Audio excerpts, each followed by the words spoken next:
ఆ ప్రాంతంలోనే అందజేయాలి అనేటువంటి ఒక గొప్ప ఆలోచనతో ఈ కార్యక్రమానికి శ్రీకారం చుట్టారు. ఇంత గొప్ప కార్యక్రమాన్ని ఆల్రెడీ జగనన్న ప్రభుత్వంలో మనం ఒక 5 మెడికల్ కాలేజ్ స్టార్ట్ చేసుకున్నాము. ఇంకొక 5 మెడికల్ కాలేజెస్ స్టార్ట్ చేసేందుకు అన్ని విధాలుగా కూడా మ్యాక్సిమం ఎఫర్ట్స్ మనం పెట్టి రిక్రూట్మెంట్ కంప్లీట్ చేసి ఇంకా ఒక కొంత complete work pending works complete చేస్తే అవి అందుబాటులోకి తీసుకొచ్చే దశ దాకా కూడా మనం పూర్తి చేసాం. ఇంకా ఒక 7 మనం ఉంటే ఈ సంవత్సరం ప్రారంభించేలా కూడా యాక్షన్ ప్లాన్ చేసుకున్నాం. మరి ఈ రోజున అన్నిటినీ కూడా చంపేస్తూ చంద్రబాబు నాయుడు గారు తీసుకున్నటువంటి నిర్ణయాన్ని వైఎస్ఆర్ కాంగ్రెస్ పార్టీ వ్యతిరేకిస్తుంది. ప్రజల తరఫున వైఎస్ఆర్ కాంగ్రెస్ పార్టీ మరి ఈరోజు ఈ ప్రభుత్వాన్ని ప్రశ్నిస్తోంది. ఉదాహరణకి మనం చూసినట్టయితే మనము ఒక గవర్నమెంట్ మెడికల్ కాలేజ్లో మనకు అఫిలియేట్ అయినటువంటి బోధన హాస్పిటల్ ఏదైతే ఉంటుందో ఆ గవర్నమెంట్ బోధన హాస్పిటల్కి ఒక రోగి ఒక పేదవాడు ఆ హాస్పిటల్కి వస్తే అక్కడ మన జగనన్న హయాంలో చూస్తే అక్కడ ఆ రోగికి వచ్చినటువంటి ఆ పేదవాడికి ఓపీ ఫ్రీ, ఆ తర్వాత డాక్టర్ కన్సల్టేషన్ ఉంటుంది అది ఫ్రీ. ఆ డాక్టర్ కన్సల్టేషన్ తర్వాత ఆ రోగికి ఏదైనా మందులు రాస్తే ఆ మందులు ఫ్రీ. లేదు ఏదన్నా టెస్టులు చేసుకోమని అతనికి ఉన్నటువంటి పరిస్థితి వల్ల ఓ సిటీ స్కానో ఓ ఎంఆర్ఓయో ఒక ఎక్స్రేయో లేదా ఏదైనా బ్లడ్ టెస్టులు ఏదైనా చేసుకోమంటే అవి ఫ్రీ. ఆ టెస్టుల తర్వాత ఆ రిపోర్ట్ తీసుకొని మళ్ళీ రీకన్సల్టేషన్కి వెళ్తే ఆ రీకన్సల్టేషన్ ఫ్రీ. లేదు మందులు వేసుకుంటే సరిపోతుంది, లేదంటే ఏదైనా సర్జరీ చేయాలో లేదా ఆపరేషన్ చేయాలో ఏదైనా థెరపీ చేయాలో ఏదైనా చెప్పినా ప్రతి అక్కడున్నటువంటి ఏ ట్రీట్మెంట్ ఆ డాక్టర్ సజెస్ట్ చేసినా కూడా అది ఫ్రీయే. అక్కడ ఆ పేదవాడికి ₹1 కూడా తన సొంత ఖర్చు లేదు, తన మీద ఏ భారం పడట్లేదు. ప్రభుత్వంగా జగనన్న తీసుకున్నటువంటి బాధ్యత. ఈ రోజున చంద్రబాబు నాయుడు గారి నాయకత్వంలోని కూటమి ప్రభుత్వం వచ్చాక ఇవన్నీ మీరు అమ్మకానికి పెట్టి ఈ రోజున పరిస్థితి ఏంటి? ఈ రోజున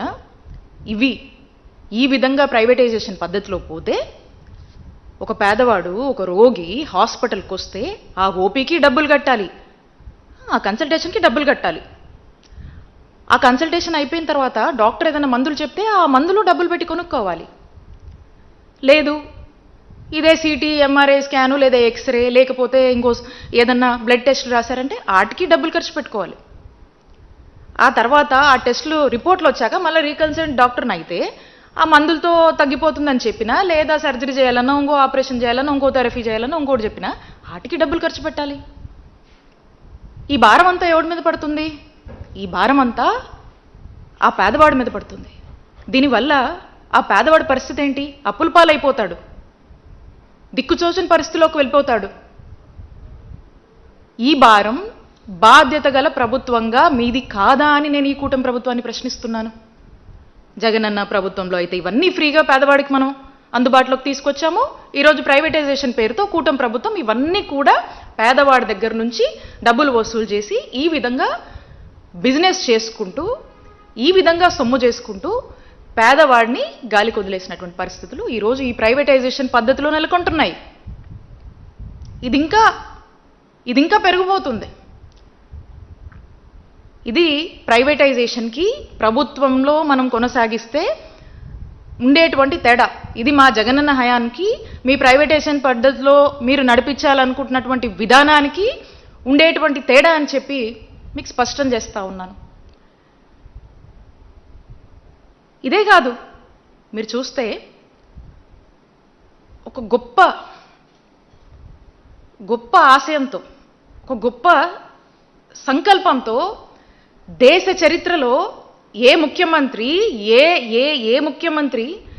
ఏ రాజకీయ పార్టీలు ఎవ్వరూ చేయనటువంటి సాహసం, అలాంటి ఒక చరిత్ర క్రియేట్ చేస్తూ జగన్మోహన్ రెడ్డి గారు తన 5 ఏళ్ల పాలనలో 17 గవర్నమెంట్ కొత్త మెడికల్ కాలేజ్ని తీసుకురావాలని ఆలోచన చేసి దాని తగ్గట్టుగా అడుగులు వేసి మరి కాలేజీలో ప్రారంభించి ఈ విధమైనటువంటి అడుగులు వేసి నిరూపించారు. దీన్ని ఏ విధంగా నిర్వీర్యం కరుస్తున్నారో చూస్తూ ఉన్నాం. మనము ఈ మెడికల్ కాలేజ్ ఈ కొత్త మెడికల్ కాలేజ్లో ఎవరైతే వైద్య విద్య అభ్యసించాలనుకుంటున్నటువంటి విద్యార్థులు ఉంటారో వీళ్ళకి సంబంధించి మనము మన ప్రభుత్వ రంగంలో తీసుకొచ్చినటువంటి గవర్నమెంట్ మెడికల్ కాలేజ్కి సంబంధించి ఒక సగం ఫ్రీ సీట్స్, ఇంకొక సగానికి మనం కొంత ఫీజు పెట్టాం, ఓ ఫీ స్ట్రక్చర్ పెట్టాం.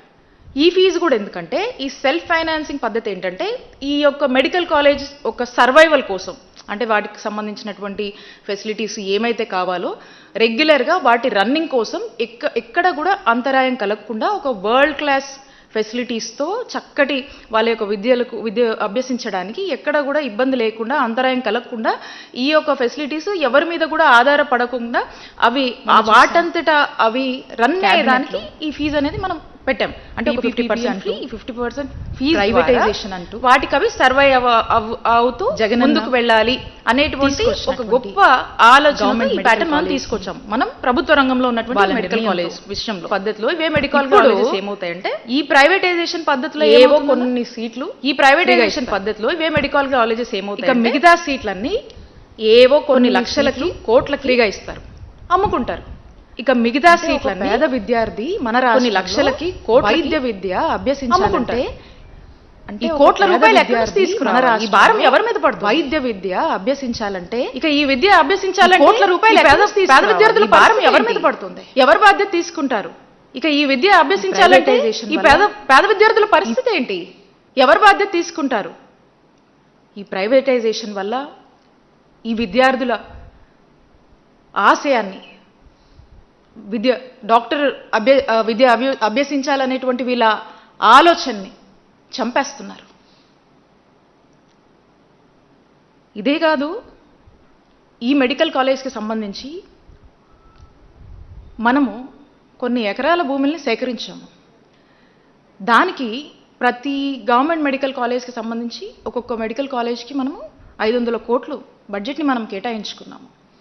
ఇంత కేటాయించి ఆల్రెడీ ఈ ల్యాండ్ కొంత ప్రభుత్వ ల్యాండ్, కొంత మనము అక్వైర్ చేసినటువంటి ల్యాండ్ పెద్ద ఎత్తున ఖర్చు చేసి ఈ ల్యాండ్ మనం లే చేసినటువంటి ఇన్ఫ్రాస్ట్రక్చర్ ఫెసిలిటీసు, మనం చేసినటువంటి రిక్రూట్మెంట్స్ ఇవన్నీ ఇలా ఉండగా దీన్నంతా కూడా చాలా చవక్కి ఈ ప్రైవేట్ వాళ్లకు అమ్ముకుంటూ ఒక వ్యాపారం చేస్తూ ఒక స్కామ్కి తెరలేపారు ఈ కూటమి ప్రభుత్వం.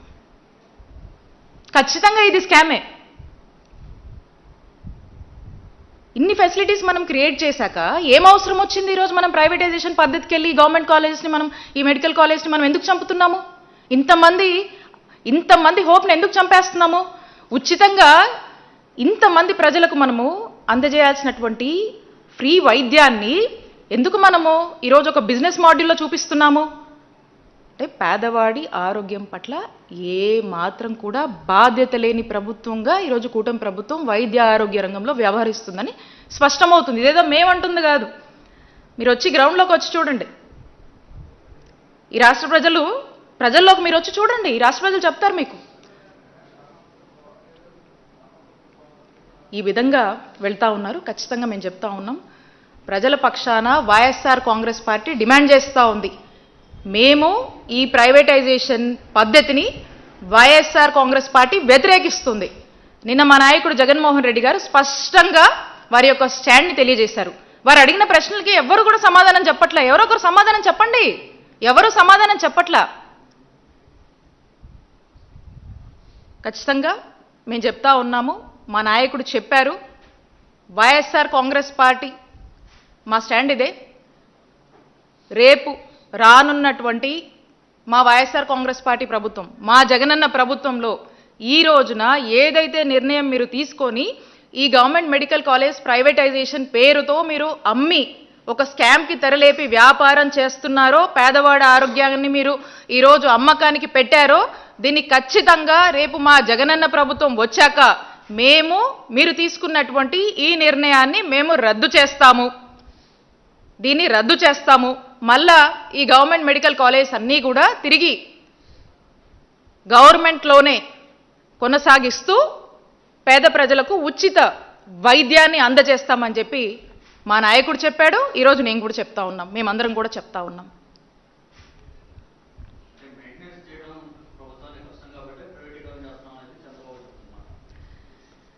Null get to that point అండి. మీకు చెప్తా ఉన్నాను, మేము గవర్నమెంట్ మెడికల్ కాలేజ్ని 500 crores బడ్జెట్తో ఒక కాలేజ్ని కేటాయించి దీని ఇన్ఫ్రాస్ట్రక్చరు, దీని డెవలప్మెంట్ మీద మనం ఫోకస్ పెట్టి చేస్తూ ఉన్నాం. దీనికి కావాల్సినటువంటి అన్ని ఫెసిలిటీస్ కూడా మనం క్రియేట్ చేస్తూ ఉన్నాం.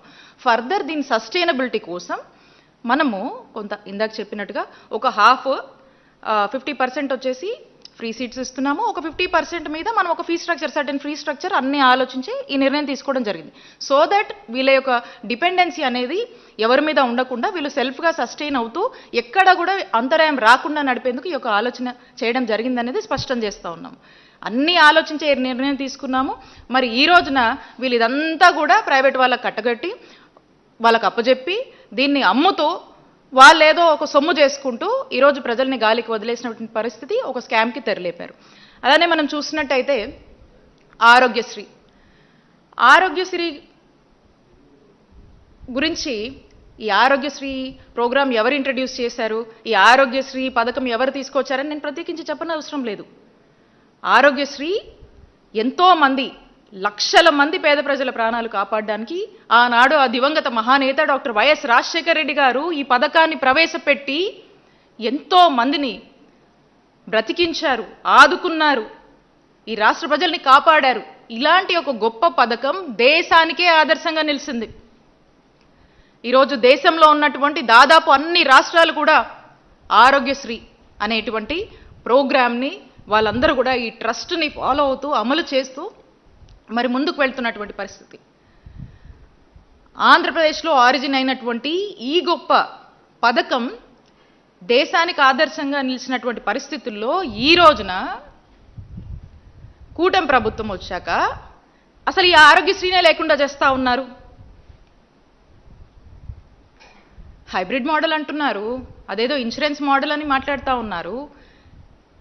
ఈ ఎక్కడ లేని మాడ్యూల్స్ అన్నీ కూడా చెప్తూ ఈరోజు ప్రజలకు చక్కటి ఫ్రీగా అందేటి వైద్య ఆరోగ్య సేవల నుంచి దూరం చేస్తూ అనేక ఇబ్బందులు పాలు చేస్తూ ఉన్నారు.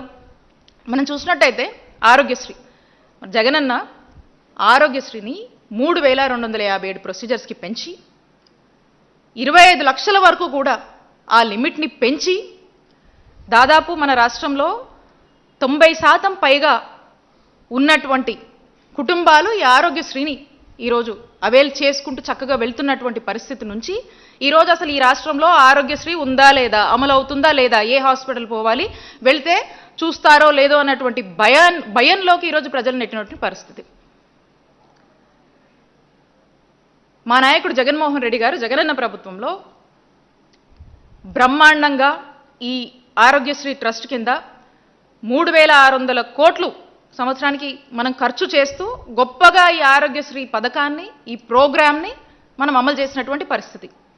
ఈ రోజున వీళ్ళు చెప్తా ఉన్నారు, వీళ్ళకి 100 కన్ఫ్యూజన్స్ ఉన్నాయి. అసలు ఈ ఆరోగ్యశ్రీని ఇన్సూరెన్స్ మోడల్లోకి తీసుకువెళ్లాల్సినటువంటి అవసరం ఏంటి, దానివల్ల వచ్చే అడ్వాంటేజెస్ ఏంటో చెప్పాలి. ఏదో ప్రీమియం అంటారు, ఏదో ఇన్సూరెన్స్ మోడల్ అంటారు, ఇంకేంటేంటో అంటున్నారు. దాని మీద వాళ్ళకే స్పష్టత లేదు. క్లారిటీ ఇవ్వండి. అసలు మీరు ఎందుకు వెళ్ళాలనుకుంటున్నారు, వెళ్తే ఏంటి, వెళ్ళడం వల్ల అడ్వాంటేజెస్ ఏంటి, దీనివల్ల ప్రజలకు ఏ విధంగా మేలు అవుతుంది. ఫర్ ఎగ్జాంపుల్, ఉదాహరణకి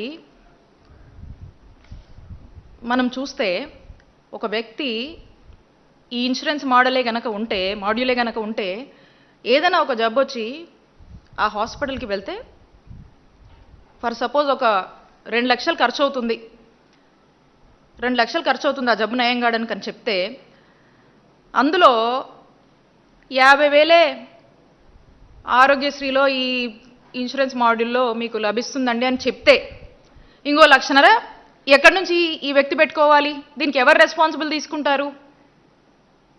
ఇలాంటి పరిస్థితులకు ఇలాంటి కన్సర్న్స్ ఉన్నటువంటి ప్రజలకు ఏం సమాధానం చెప్పాలనుకుంటున్నారు ఈ కూటమి ప్రభుత్వం? ఇదే జగనన్న ప్రభుత్వంలో అయితే 25 లక్షల వరకు, అంతకన్నా మించి అంటే చాలా రేర్ కేసెస్. బట్ అయినా అది కూడా ప్రభుత్వం భరిస్తుంది, భరించింది. అలాంటి పరిస్థితులు ఉన్నాయి, భరించింది. భరిస్తామని జగన్మోహన్ రెడ్డి గారు మరి ఎంతో మందికి కూడా ఎంత ఖర్చు అయినా కూడా పెట్టుకున్నటువంటి పరిస్థితులు ఉన్నాయి. అలాంటిది మీరు ఏం చెప్తున్నారు ఈరోజు ప్రజలకి? ఏంటేంటో చెప్పి కన్ఫ్యూజ్ చేస్తున్నారు. ఒక క్లారిటీ ఇవ్వండి, ఒక స్పష్టత ఇవ్వండి.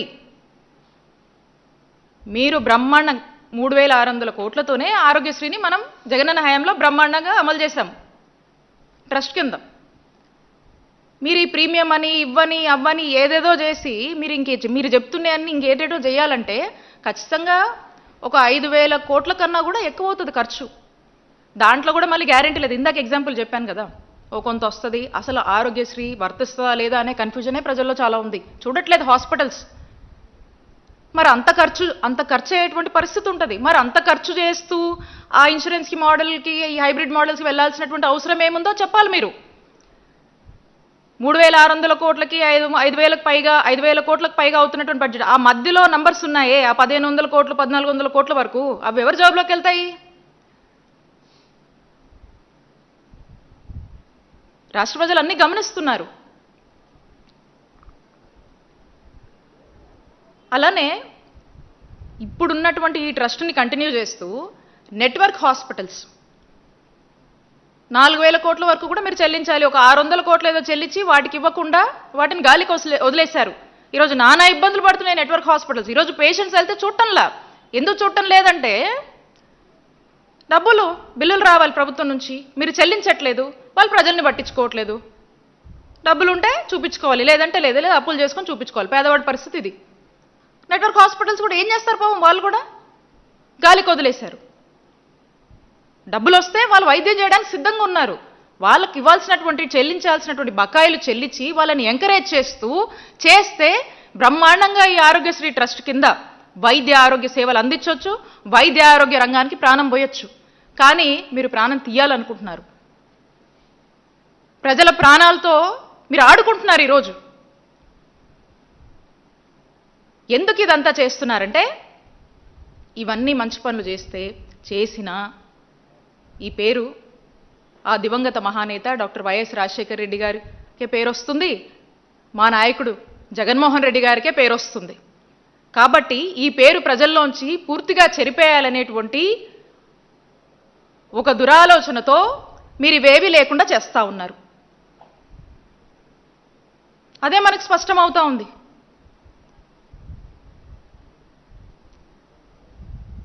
మనం చూసాము 5 ఏళ్ల జగనన్న పాలనలో వైద్య ఆరోగ్య రంగంలో అనేక గొప్ప సంస్కరణలు తీసుకువచ్చి ప్రజలకు నాణ్యమైన ఉచితమైన వైద్య సేవలు ఎంతో చేరువగా చేసినటువంటి ఒక గొప్ప పాలన మా నాయకుడు జగన్మోహన్ రెడ్డి గారు అందించారు. నాడు నేడు అని చెప్పేసి 17,000 కోట్లు ఖర్చు చేస్తూ హాస్పిటల్స్ అన్నింటినీ కూడా రివ్యాంప్ చేసి వాటి యొక్క రూపురేఖలు మార్చారు. గ్రామ స్థాయిలోనే వైద్యం అందాలి, వైద్యాన్ని మరింత చేరువగా చేయాలి అని చెప్తూ doctor YSR village clinics 10,032 village క్లినిక్స్ని మనం నిర్మించాం. సిహెచ్సిలు అయితేనేమి, అర్బన్ యూపీహెచ్సిస్ అయితేనేమి, urban primary health care centres అయితేనేమి, హాస్పిటల్స్ అయితేనేమి, మెడికల్ కాలేజెస్ అయితేనేమి, ఉన్నటువంటి గవర్నమెంట్ హాస్పిటల్స్ని కూడా రినోవేట్ చేయడం అయితేనేమి, ఇలా అన్నిటినీ కూడా వాటి యొక్క రూపురేఖలు మారుస్తూ సర్టెన్ స్టాండర్డ్స్ పెంచుతూ చక్కగా ఇన్ఫ్రాస్ట్రక్చర్ ఫెసిలిటీసు, డాక్టరు, అక్కడ మందులు అన్నీ అందుబాటులో ఉంచి గవర్నమెంట్ హాస్పిటల్ మీద ఉన్నటువంటి అభిప్రాయాన్ని మార్చి గవర్నమెంట్ హాస్పిటల్ మీద నమ్మకాన్ని ప్రజల్లో నింపినటువంటి పాలనగా జగన్మోహన్ రెడ్డి గారు చక్కటి సంస్కరణలు తీసుకొచ్చి ముందుకు వెళ్ళారు. ఆరోగ్యశ్రీ ప్రొసీజర్స్ 3,257 ప్రొసీజర్స్ పెంచారు. నెట్వర్క్ హాస్పిటల్స్ పరిధిని పెంచాము, 2,300 నెట్వర్క్ హాస్పిటల్స్ పెంచాము. 0 వేకెన్సీ పాలసీ తీసుకొచ్చి ఎక్కడికక్కడ రిక్రూట్మెంట్ అన్నీ కూడా ఎక్కడికక్కడ వేకెన్సీస్ అన్నీ ఫిల్ చేస్తూ ఎక్కడికక్కడ డాక్టర్ల కొరత లేకుండా చేశాము. ఫ్యామిలీ డాక్టర్ కాన్సెప్ట్ని తీసుకొచ్చి గ్రామానికే ఇంటికి అవసరమైన ప్రతి ఇంటికి డాక్టర్ని పంపించాము. సూపర్ స్పెషాలిటీ వైద్య సేవలు జగనన్న ఆరోగ్య సురక్ష అని చెప్పి సూపర్ స్పెషాలిటీ డాక్టర్ని ఆ ఊర్లోకి పంపించి వైద్య సేవలు అందించాము.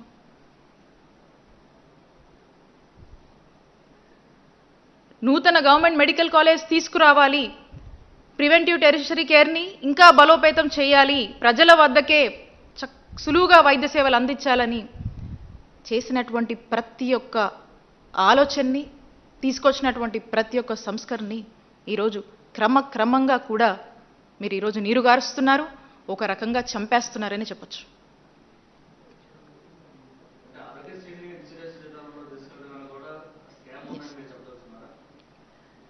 ఖచ్చితంగా అండి. ఏదో మోటివ్ లేనిది ఎందుకు వెళ్ళాల్సినటువంటి అవసరం ఏమింది? అందుకని చెప్తా ఉన్నాను, ఎవరు మాట్లాడతారో మాట్లాడమనండి. జగన్మోహన్ రెడ్డి గారు అడిగినటువంటి ప్రశ్నలకు చెప్పినటువంటి మాటలకు ఇప్పుడు కూడా ఏం సమాధానం లేదు. ఈరోజు మేము ప్రజల పక్షాన వైఎస్ఆర్ కాంగ్రెస్ పార్టీ ప్రశ్నిస్తోంది, అసలు మీరు క్లారిటీ ఇవ్వండి, ఈ విధానానికి మీరు వెళ్లాల్సినటువంటి అవసరం ఏముంది? హైబ్రిడ్ ఇన్సూరెన్స్ మోడల్ ఎందుకు వెళ్తున్నారు? చాలా వరకు మనం చూసాము, మన దేశంలో అనేక స్టేట్స్ ఈ మాడ్యూల్స్ని అడాప్ట్ చేసుకొని ఇంప్లిమెంట్ చేసి ఇదొక ఫెయిల్యూర్ మోడల్ అని చెప్పి మళ్ళా ట్రస్ట్ మాడ్యూల్లోనే రన్ చేస్తున్నటువంటి అనేక ఎగ్జాంపుల్స్ ఉన్నాయి. This is a failure model. ఒకసారి రెఫర్ చేసి మిగతా స్టేట్స్ కూడా తెప్పించుకొని చూడండి, వాళ్ళేం చేయలేక కాదు. This is a failure model and this is a failure module. కాబట్టి మేము చెప్తా ఉన్నాము, ప్రజల ఆరోగ్యాన్ని, మంచి వైద్య ఆరోగ్య సేవలు అందించి, ప్రజలకు మంచి వైద్య సేవలు ఉచితంగా అందించి, వాళ్ళని కన్ఫ్యూజ్ చేయకుండా వాళ్ళ ప్రాణాలు కాపాడి ఈ వ్యవస్థను ఇంకా స్ట్రెంగ్తెన్ చేసి ముందుకు వెళ్ళండి. దీన్ని ఇంకా వీకెండ్ చేయొద్దు. వీక్గా ఉన్నటువంటి వ్యవస్థల్ని క్రమంగా జగన్మోహన్ రెడ్డి గారు స్ట్రెంగ్తెన్ చేస్తూ ముందుకు వెళ్ళాము. దీన్ని ఇంకా వీకెండ్ చేయొద్దు, బలహీనపరచొద్దు, చంపొద్దు. ఇప్పుడున్నటువంటి ఆరోగ్యశ్రీ పద్ధతి ఇట్స్ ద బెస్ట్ మాడ్యూల్. ఇక్కడ పుట్టినటువంటి ఈ ఆరోగ్యశ్రీ ప్రోగ్రామ్, ఈ ఆరోగ్యశ్రీ ట్రస్ట్ నుంచి ఆరిజిన్ అయినటువంటి ఈ పథకం దేశంలోని అనేక రాష్ట్రాలు ఆదర్శంగా తీసుకొని ఇంప్లిమెంట్ చేస్తున్నాయి. మనం వెనక్కిపోవడం ఏంటి? ఎందుకు దీన్ని? ఎందుకంటే కేవలం ఇందాక చెప్పాను కదా, వైఎస్ఆర్ గారికి అలాగే జగన్మోహన్ రెడ్డి గారి పేరు ప్రజల్లో ఎప్పుడు చిరస్థాయిగా మిగిలిపోతుంది. దీన్ని చెరిపాయాలనేటువంటి ఒక ప్రయత్నం, అలాగే దీనివల్ల సొమ్ము చేసుకోవాలనేటువంటి ఒక ప్రయత్నం మనకు స్పష్టంగా అర్థమవుతా ఉంది. కాబట్టి ఈ విధంగా మనం చూస్తూ ఉన్నాము. ఇక మాటలు కోటలు దాటుతూ ఉంటాయని మన పెద్దలు అంటూ ఉంటారు, మన పెద్దలందరూ రెగ్యులర్గా అంటుంటారు. దానికి సరిగ్గా చంద్రబాబు నాయుడు గారు మాటలు కూడా అలాగే ఉంటాయి అని మనం అనుకోవచ్చు. ఎందుకంటే మొన్న ఎక్కడో ఈ మధ్య చూశాను నేను,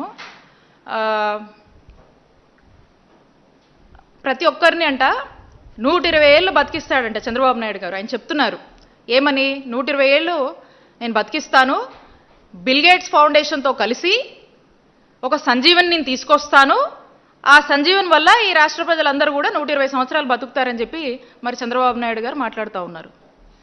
నేను చెప్తా ఉన్నాను, అంతెందుకు, మా గుంటూరు జిల్లాలో తురకపాలెం గ్రామంలో మెలియోడోసిస్ అని ఒక వ్యాధి, ఇంకా కూడా దాని ప్రాపర్ కన్ఫర్మేషన్ కాలేదు, ఈ వ్యాధి వల్ల 40 మంది చనిపోయారు అక్కడ. అందరూ కూడా మనం చూస్తే దాదాపుగా కూడా బిలో 45 ఏజ్ గ్రూప్ వాళ్ళు అందరూ. అండ్ ఈరోజు కూడా చూసాము, ఈనాడులోనే చూసాం, ఇంకా 3 కేసులు నమోదయ్యని చెప్పి చెప్తా ఉన్నారు. అసలు ఈ డిజీజ్ ఏంటి, దీనికి గల కారణం ఏంటి, ఎందుకు చనిపోతున్నారు, అసలు ఇది అట్లీస్ట్ కనీసం దీని డిజీజ్ కన్ఫర్మేషన్ కానీ, ఇంకా ఎందుకు దీని కాజెస్ కానీ ఇంకా కూడా ఫైండ్ అవుట్ చేయనటువంటి పరిస్థితుల్లో ఈరోజు వాళ్ళు పనిచేస్తూ ఉన్నారు. ఈ ప్రభుత్వాన్ని మేము ప్రశ్నిస్తూ ఉన్నాము, దీని మీద ఏంటి మీ యాక్షన్, దీని మీద ఏం చేస్తున్నారు మీరు? చంద్రబాబు నాయుడు గారు అంటున్నారు కదా, 120 ఏళ్ళు బతికించడం కాదు, 45 సంవత్సరాల కన్నా బిలో ఉన్నటువంటి వాళ్ళు 40 మంది చనిపోయి ఉన్నారు. దీన్ని చూడండి ఫస్ట్, దీనికి సమాధానం చెప్పండి, మాటలు కాదు. ఈ ప్రజల్ని కాపాడండి, ఈ ప్రజల ప్రాణాలని కాపాడండి. నేను ఒక్కటే చెప్తా ఉన్నాను, అనేక సమస్యలు, ప్రజలు అనేక ఇబ్బందులు పడతా ఉన్నారు. రీసెంట్గా నేను ఎవరినో కూడా కలిస్తే సమస్యలతో వస్తున్న వాళ్ళు చెప్తా ఉన్నారు, ఆఖరికి ఒక సామాన్యుడి పరిస్థితి, ఒక పేదవాడు ఉద్దేశం ఏ విధంగా ఈరోజు ఉందంటే, ఈ జబ్బేదో జగనన్న ఉన్నప్పుడు వచ్చినా బాగుండమ్మా, జగనన్న ఆదుకునేవాడు, ఎటు పోవాలో అర్థం కాదు, ఈ హాస్పిటల్ పోతే లేదు మాకు డబ్బులు రావాల్సి ఉన్నాయి, మేము చూడం ఇక్కడ అంటారు, అక్కడ పోండి ఇక్కడ పోండి అని చెప్పి ఎటు పోవాలో అర్థం కావట్లా. ఆఖరికి ఉన్న ఆస్తులు అమ్ముకొని అప్పులు చేసి ఈరోజు వైద్యం చేయించుకునేటువంటి పరిస్థితి. ఇలాంటి పరిస్థితులు నెలకొన్న ఈ రాష్ట్రంలో దయచేసి ప్రజల్లోకి వచ్చి చూడండి, వీళ్ళ కన్సర్న్స్ వినండి, ప్రజల పక్షాన ప్రజలకు ఈ ఉచిత వైద్య సేవలు అందించి న్యాయం చేయండి. మా జగనన్న చేసినటువంటి న్యాయం మీరు చేయండి.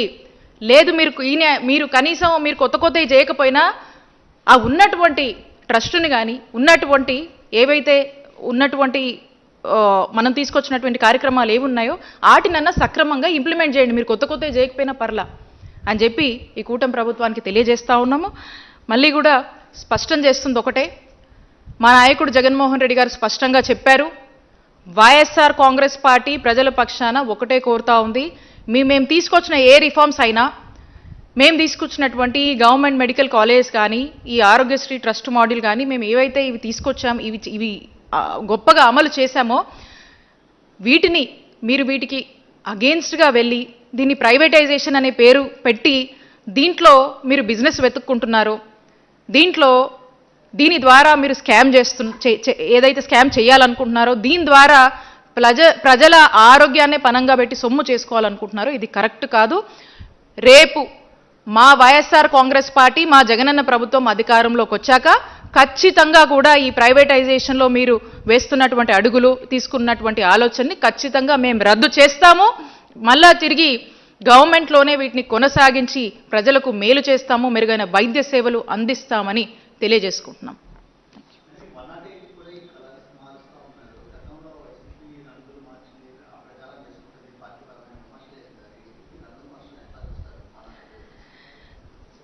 మీకు ఇందాక మా మాటల్లో స్పష్టంగా చెప్పాము, వీళ్ళకి ఎంతసేపు కూడా ఆరోగ్యశ్రీ అంటే ప్రజలకి వైఎస్ రాజశేఖర రెడ్డి గారు గుర్తొస్తారు, జగన్మోహన్ రెడ్డి గారు గుర్తొస్తారు.